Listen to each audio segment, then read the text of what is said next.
É possível para um crente cometer suicídio?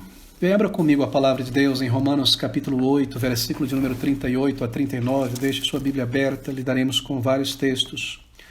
O primeiro deles é Romanos capítulo 8, versículo de número 38 a 39. Palavras do apóstolo Paulo aqui. Declarações de grande confiança e certeza, porque estou certo de que nem a morte, nem a vida, nem os anjos, nem os principados, nem as potestades, nem o presente, nem o porvir, nem a altura, nem a profundidade, nem alguma outra criatura nos poderá separar do amor de Deus que está em Cristo Jesus, nosso Senhor. Bem, eu penso que esse texto ele já traga em si toda a resposta a esta questão que pode acontecer com a alma de um crente caso ele cometa suicídio. Um crente que comete suicídio perde a salvação. Bem, essa é uma questão que de fato é feita com regularidade. Já recebi essa questão bem umas 4 ou 5 vezes.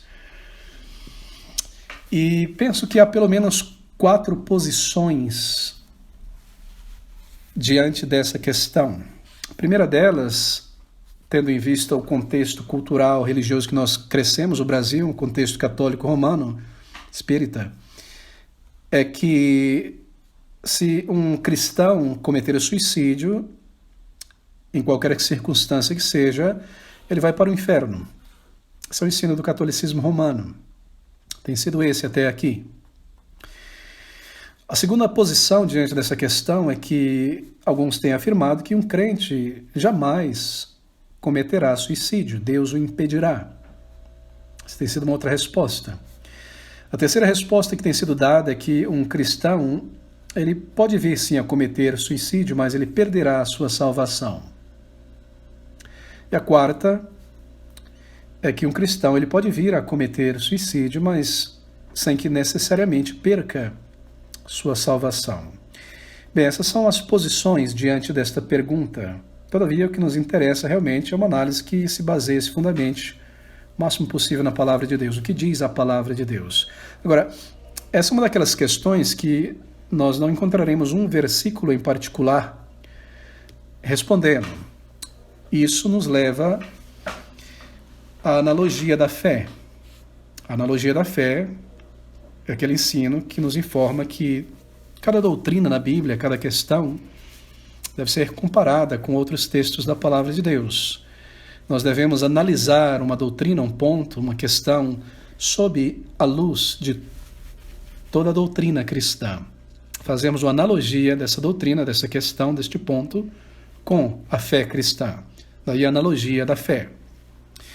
Assim, ao pensarmos sobre o conjunto das doutrinas cristãs, sobretudo no que toca ao pecado, ao estado do ser humano antes da conversão, depois, e a soteriologia, a doutrina da salvação, nós sabemos que o ser humano, nos ensina a palavra de Deus, ele é, por inteiro, pecaminoso, ele é depravado, assim por dizer, ele é completamente caído. E nós sabemos que isso não significa que o ser humano hoje ele seja tão mau quanto ele poderia ser, mas que todos os departamentos da sua alma foram tocados pelo pecado, contaminado. Assim, ele é completamente caído, depravado no sentido de pecador. Agora, quando o cristão é regenerado, o pecado, todavia, ele não é removido do crente, da existência do crente. É a culpa do pecado que é removido, o registro do pecado, mas não totalmente a presença do pecado. A presença do pecado não é removida da vida do crente. O que acontece é que o crente, ou melhor, o pecado, ele perde grande força. Nós poderíamos pensar em 3 tempos: o indivíduo antes da conversão, após a conversão e então no céu, em sua glorificação. Enquanto que antes da conversão, um homem, uma mulher, um ser humano, ele não pode não pecar, ele não pode deixar de pecar, ele é um pecador, ele irá pecar, ele não consegue permanecer um dia sem pecar, ele não pode não pecar. Na conversão, após a conversão, ele não precisa necessariamente pecar, ele não está sob o jugo do pecado. Ele não é obrigado a pecar. O pecado não terá domínio sobre vós, diz a palavra de Deus na conversão. E então, na glorificação, quando ele recebeu um novo corpo, ou seja, no céu, ao deixar para trás este corpo, então posteriormente no novo céu e na nova terra, ele não mais pecará, ele não mais poderá pecar, certo? Então esta é a ordem. Antes da conversão, ele não pode não pecar. Na conversão, ele não precisa necessariamente pecar. Então, na glorificação, ele não mais pecará, não poderá mais pecar. Todavia, na conversão, ainda há no ser humano um velho homem, um velho ser, uma reminiscência do pecado dentro do crente. Eu remeto a Gálatas, abra comigo em Gálatas capítulo 5, versículo de número 17, apenas um texto entre muitos que provam esta verdade, esse fato espiritual, Gálatas 5, 17.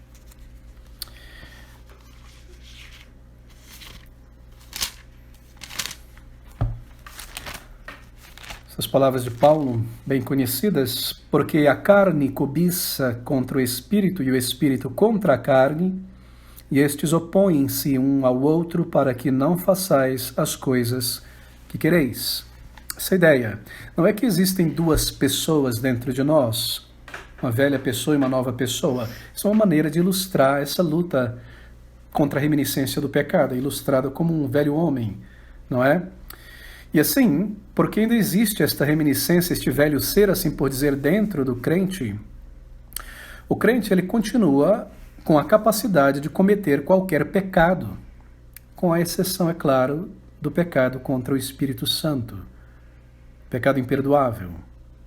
Assim, queridos, mesmo um crente, mesmo um ser regenerado, ele é capaz de tirar a vida de outra pessoa. Nós vimos o caso de Davi, crente Davi, esposo de Batseba, Urias, e cometer pecados como aqueles.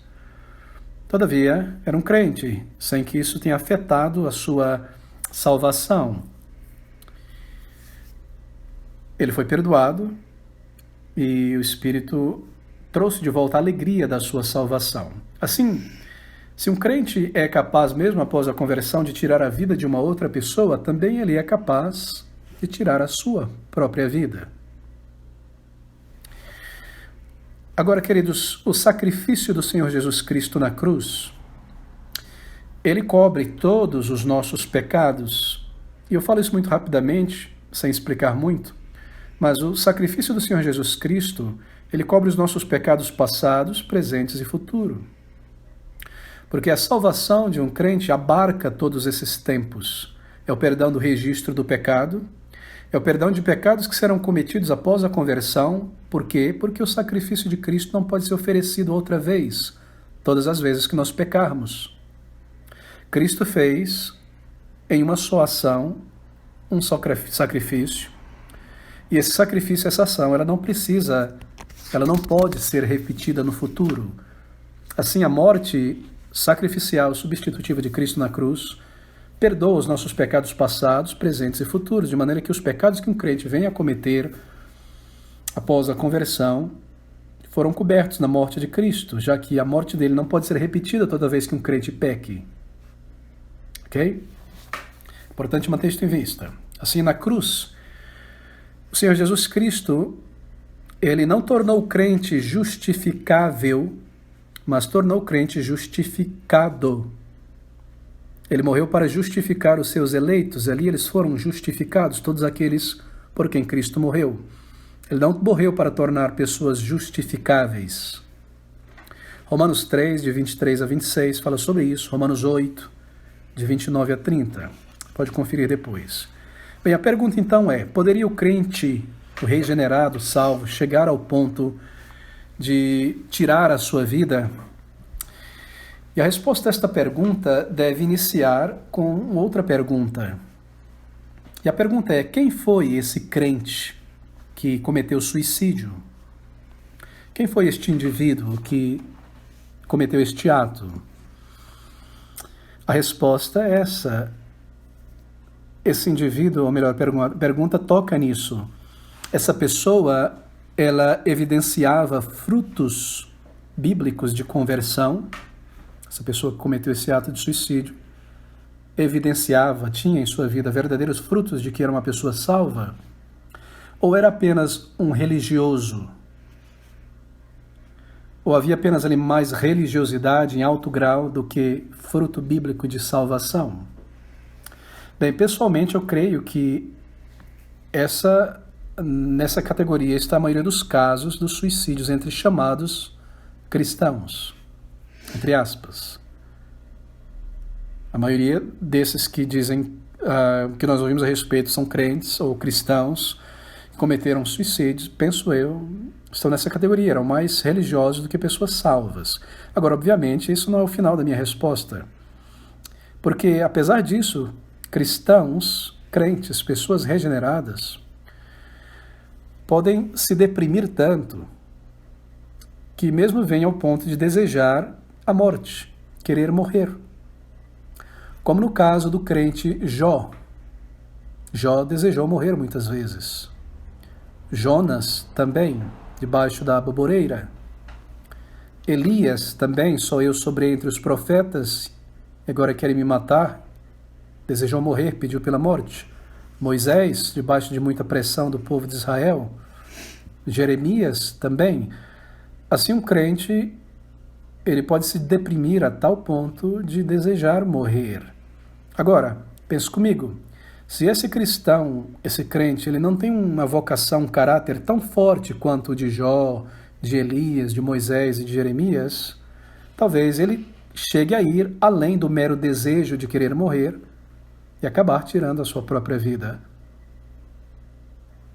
Isso por não ter feito o uso dos meios da graça. A graça que nos sustenta em vida. O consolo do Espírito, trazer à mente as afeições, ao coração, estas verdades. Bem, aqueles que argumentam a perda da salvação, eles dizem o seguinte, aqueles que argumentam que se um crente de verdade cometer suicídio perde a salvação, eles estão todos no campo arminiano, não é aqueles que creem na perda da salvação. Mas eles argumentam o seguinte, que esse pecado do suicídio, ele não provê a uma pessoa a oportunidade para o arrependimento. E porque ele não se arrependeu, morreu não arrependido, então perdeu a salvação. Esse é o argumento. Agora, deixe-me fazer a seguinte pergunta como resposta. Se você, neste exato momento aqui, meu relógio são 8 horas e 27 minutos, se você morresse agora, você morreria isento, livre de pecado? A resposta, evidentemente, é não. Ninguém irá para o túmulo sem pecado. Porque não há, queridos amigos, nenhum instante, momento ou segundo em nossa existência, na existência de um ser humano, que ele esteja completamente livre da presença do pecado. Isso acontecerá na glória eterna.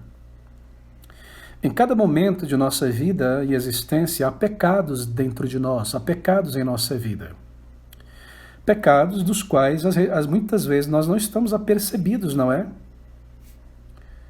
Pecados a respeito dos quais nós ainda, por não percebermos a gravidade, com clareza o que nós fizemos, falamos, ou esquecermos dentro de algumas horas, nós não pedimos perdão a Deus ainda em oração, no final do dia, da tarde. Ou não fizemos porque simplesmente nós consideramos isso como um pecadilho, não como um pecado grave, ainda não pedimos perdão e pode ser que a morte nos encontre antes disso. Ou porque nós estamos esperando, não é, pelo momento apropriado para orar, no final do dia, à tarde, e a morte chega antes deste final do dia ou da tarde. Bem, quando o Senhor Jesus Cristo morreu, a sua morte substitutiva, então ele pagou por nossos pecados passados, presentes e futuros, de maneira que o mesmo sacrifício que cobre os pecados do passado, também é o sacrifício que cobre os pecados que permanecerão conosco até o momento da nossa morte.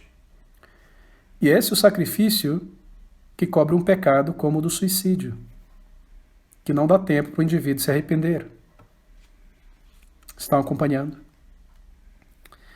A palavra de Deus ela é clara no texto que nós acabamos de ler em Romanos 8, 38 e 39. Paulo diz, porque eu estou bem certo, seguro, persuadido que nem a morte, nem a vida, nem os anjos, nem os principados, nem as coisas do presente, nem do porvir, nem os poderes, nem a altura, nem a profundidade, nem qualquer outra criatura poderá separar-nos do amor de Deus que está em Cristo Jesus, nosso Senhor. Observe o que ele diz, nenhuma outra coisa. Essa frase, ela inclui o próprio crente. Nem mesmo o próprio crente, por um ato impensado ou debaixo de alguma razão fisiológica, enfermidade, pode o separar do amor de Deus, se ele nasceu de novo, de fato. Note também que a passagem de Romanos se refere a coisas do presente, nem coisas do porvir. Isso também faz referência a situações futuras que nós não vivemos ainda.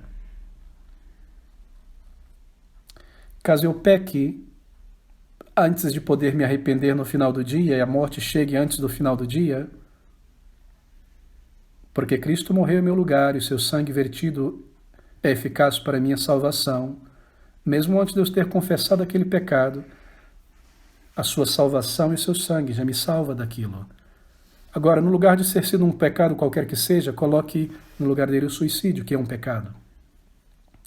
Então, o crente não perderia a salvação por esta razão. Agora, deixe-me tentar amarrar aqui para não ficar dúvidas. Se nós entendemos, então, que um cristão, uma pessoa regenerada, um cristão convertido é capaz de cometer pecado, porque nós não podemos conceber que ele pode cometer o pecado do suicídio. Se nós entendemos que o sangue precioso do Senhor Jesus Cristo é poderoso para perdoar todo o pecado, ele não cobriria esse pecado do suicídio?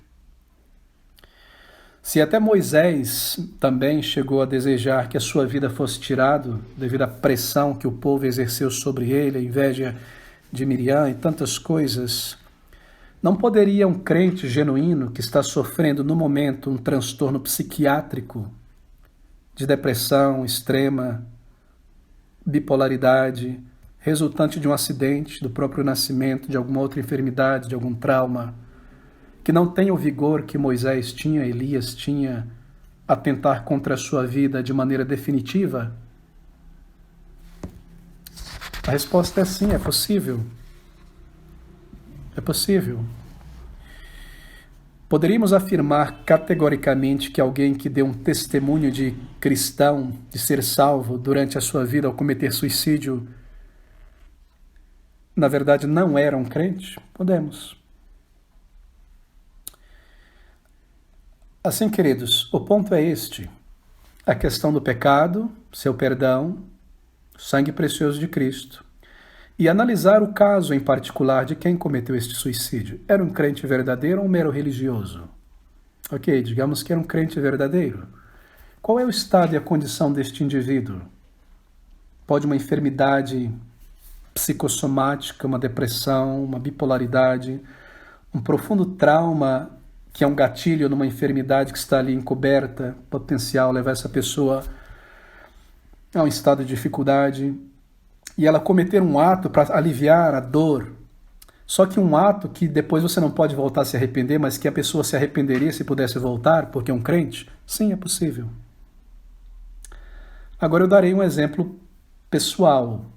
Eu conheci uma pessoa, na verdade duas, uma delas um crente de verdade, não neste país, em outro país, com quem eu convivi, vi o testemunho de conversão, convivi por vários anos na igreja, pessoa salva, que possuía uma dificuldade fisiológica, ele possuía um problema de esquizofrenia e bipolaridade, era difícil distinguir o que era o que no caso dele. E ele vivia muito bem sobre medicação forte, sempre com a medicação estava bem, sempre ao longo dos anos voltando ao médico. Mas por uma certa circunstância, um pequeno trauma, ele se sentiu muito para baixo, já tinha algum tempo que ele não estava tomando remédio por falta de tempo, horário, aquela coisa, estava se sentindo muito bem, isso acontece, né? Se sente muito bem, para de tomar um remédio. E aquilo colocou ele lá para baixo, esse pequeno trauma que ele sofreu no relacionamento. E no lugar de voltar a tomar seus remédios, lembrar, ele começou a sentir muito mal e ter certas ideias, visões, coisas que há na esquizofrenia, curado clínico de esquizofrenia. E um dia, voltando para casa do trabalho, estava na estação de trem, ele desejou pular na frente de um trem. Desejou muito por conta dessa depressão, esse momento difícil, e a medicação. E ele pediu ajuda a uma pessoa que trabalhava na estação, dizia, eu estou me sentindo assim, eu quero pular. E o rapaz ajudou, ele ligou para a polícia, ele aconselharam, ele voltou para casa, tudo bem, nada aconteceu. Todavia, no lugar de tomar a medicação, por conta da dificuldade da tristeza, ele não queria mais nem saber de medicação. Ao voltar do trabalho, novamente, na semana seguinte, ele desejou muito pular na frente de um trem que vinha, e ele pulou. E o trem bateu contra ele, ele voou a uma distância muito grande, foi levado ainda com vida para o hospital e morreu lá. Se ele estivesse sob medicação, muito provavelmente ele não teria feito isso. Ou mesmo depois de ter feito isso, se ele pudesse se levantar dali e pensar, poxa, o que eu fiz? Isso não é coisa de um crente, voltei ao meu estado consciente com a minha medicação, me arrependo disso. Ele se arrependeria. Todavia ele morreu ali. Mas era uma pessoa que tinha um testemunho sério de conversão e que foi levada a um ato como esse, não por razões, digamos, de um pecado, mas por razões fisiológicas. Assim nós analisamos caso com caso. E considerando isso que eu trouxe, questão da salvação, do perdão de pecados e esses outros aspectos, a resposta então é essa. Um crente pode vir sim a cometer suicídio. Sua salvação é garantida. As vezes que eu tenho ouvido a respeito disso tem sido em casos como esses, de alguma enfermidade, alguma dificuldade. Então nós analisamos caso por caso. Eu creio que a resposta é essa. Agora, o suicídio entre crentes provavelmente é uma ocorrência muito, muito, muito rara, extraordinária, devido à ação do Espírito Santo e os meios da graça que estão presentes na Bíblia, na oração e no corpo de Cristo para ajudar um crente quando ele não está bem. Se é pecado e Deus tira a alegria da salvação e a pessoa permanece ali, Deus irá lidar com esta pessoa e Deus enviará a tristeza. E a palavra de Deus nos diz que a tristeza, segundo Deus, é para a vida. Mas a tristeza, segundo o mundo, é para a morte, é espiritual e muitas vezes física. Assim eu creio que em questões espirituais que não estejam conectadas com questões de saúde, o crente não irá fazer isso necessariamente. Penso que não chegará a esse ponto. Obviamente, esse é um caso a se lidar em suas particularidades, cada caso em seu contexto. Será que um indivíduo, numa hora de tolice, numa brincadeira boba, um adolescente salvo, que caiu uma arma na sua mão e alguém o desafiou e ele faz uma roleta russa, coisa de gente imatura, e ele perde a vida em alguma coisa desse momento, mas não estava doente? Sim, mas foi um contexto que levou a isso, a imaturidade, tantas coisas, né? Bem, nós podemos desdobrar aqui em tantos exemplos. Todavia, eu penso que no caso de um verdadeiro crente, que não esteja passando por essas questões fisiológicas, o Espírito de Deus o ajudará para que ele não chegue a esse ponto. Bem, de maneira que o suicídio, então, entre crentes, são ocorrências extraordinárias, estão conectadas muitas vezes a enfermidades, mas que devido à ação do Espírito Santo e os meios da graça no corpo de Cristo, essa raridade é a realidade. Deixe-me concluir aqui. O crente pode vir a cometer o suicídio, como nós vimos. É necessário examinar cada caso em particular e determinar se a pessoa era salva ou não. Casos de enfermidade podem levar a isso, como nós vimos. A pessoa sendo salva de verdade é garantida a sua salvação pelos méritos de Cristo e não pelo seu demérito. E é algo muito raro devido à operação, do Espírito Santo e os meios da graça.